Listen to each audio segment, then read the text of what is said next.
O direito humano à alimentação e à nutrição adequadas é um dos direitos humanos que está inscrito na legislação internacional de direitos humanos.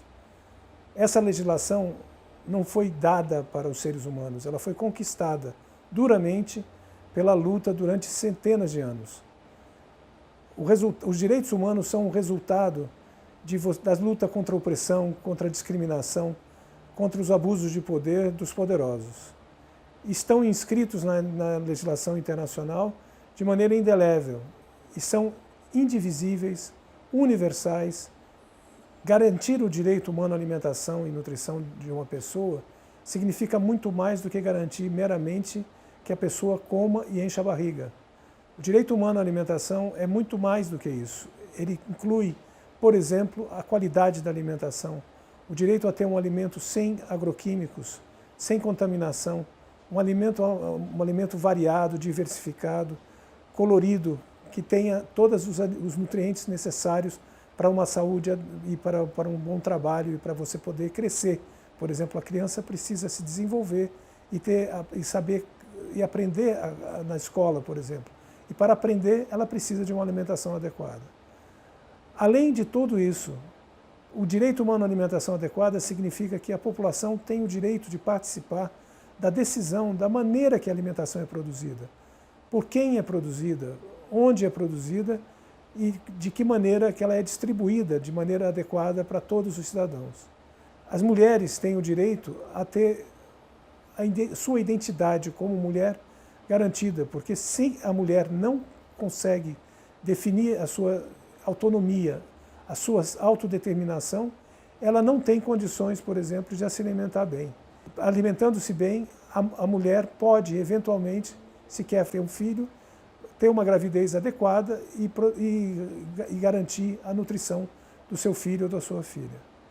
Finalmente, é fundamental entender que a alimentação não termina com o ato de comer. A alimentação termina com a transformação do alimento em ser humano, ou seja, em saúde, em capacidade de trabalho, em capacidade de aprender, em capacidade de participar da sociedade em que a gente vive. Os direitos humanos a garantia dos direitos humanos é uma obrigação dos Estados. O que é o Estado, na realidade? O Estado é a sociedade organizada de maneira coletiva para garantir condições de vida para todos os seres humanos que vivem no território.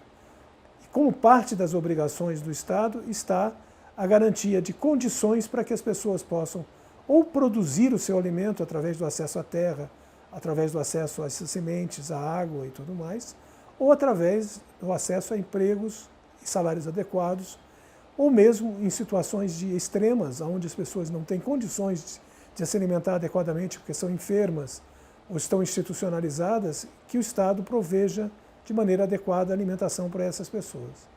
Por exemplo, as crianças não podem se alimentar a si próprias, elas dependem dos adultos. E, por outro lado, o Estado precisa garantir às famílias as condições de garantir a seus filhos os alimentos. Então, a questão dos direitos humanos é central na qualidade de vida da população, especialmente na qualidade de vida das pessoas que estão mais dependentes dos outros.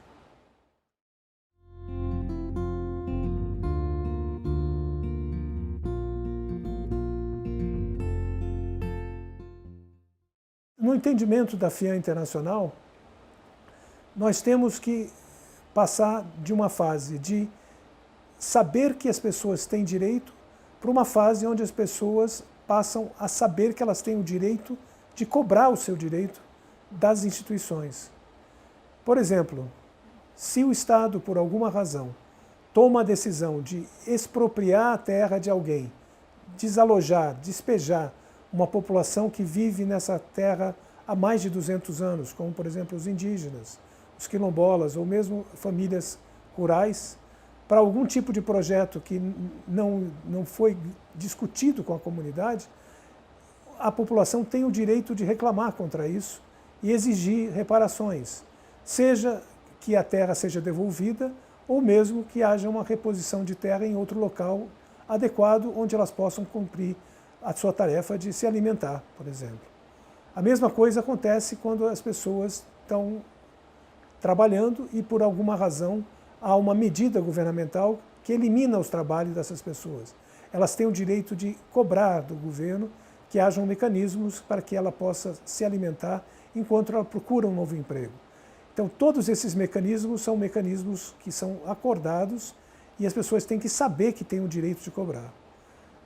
Por outro lado, para que os direitos possam existir, existe a necessidade do Estado ter condições de ouvir as reclamações da população e de agir.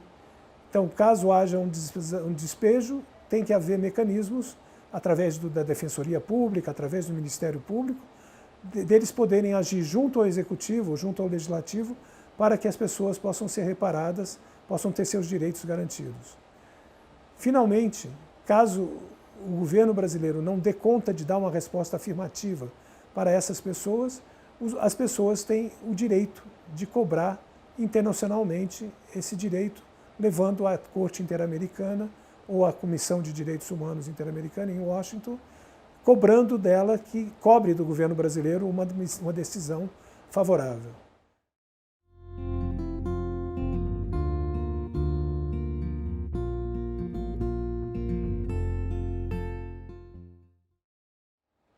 Hoje em dia, nós temos uma cultura de direitos humanos muito mais ampla no Brasil.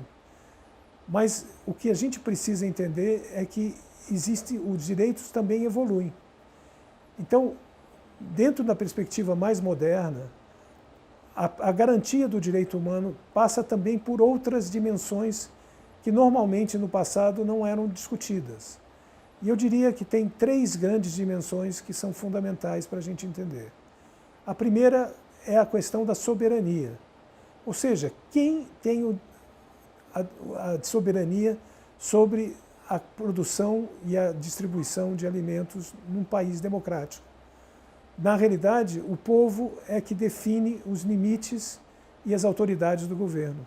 Por exemplo, o povo se reúne numa constituinte, elabora uma constituição e, com base nessa constituição, estabelece que o governo é responsável por garantir uma distribuição de terra adequada, garantir salários adequados, garantir sistema de saúde adequado, garantir sistema de educação adequado, garantir um sistema de seguridade social adequado. Ou seja, existem obrigações do Estado, mas o Estado tem que ser responsivo à autoridade do povo, ou seja, o povo é que define isso, através da eleição, elegendo os seus representantes que vão gerir o Estado. Ao mesmo tempo, então essa é uma questão fundamental. O povo tem que participar diretamente ou indiretamente das decisões, desde o momento da produção do alimento até o momento do consumo, incluindo o problema, por exemplo, da regulamentação de publicidade de alimentos. Se as empresas estão abusando do seu poder de propaganda e fazendo promessas inverídicas para a população, que enganam a população, o Estado tem que proteger a população contra esse tipo de propaganda.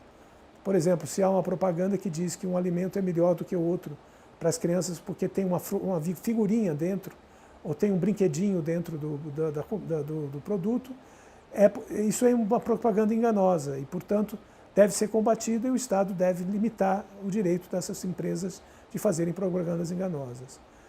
Ao mesmo tempo, a questão dos direitos da mulher é central para a garantia do direito humano à alimentação adequada de toda a população.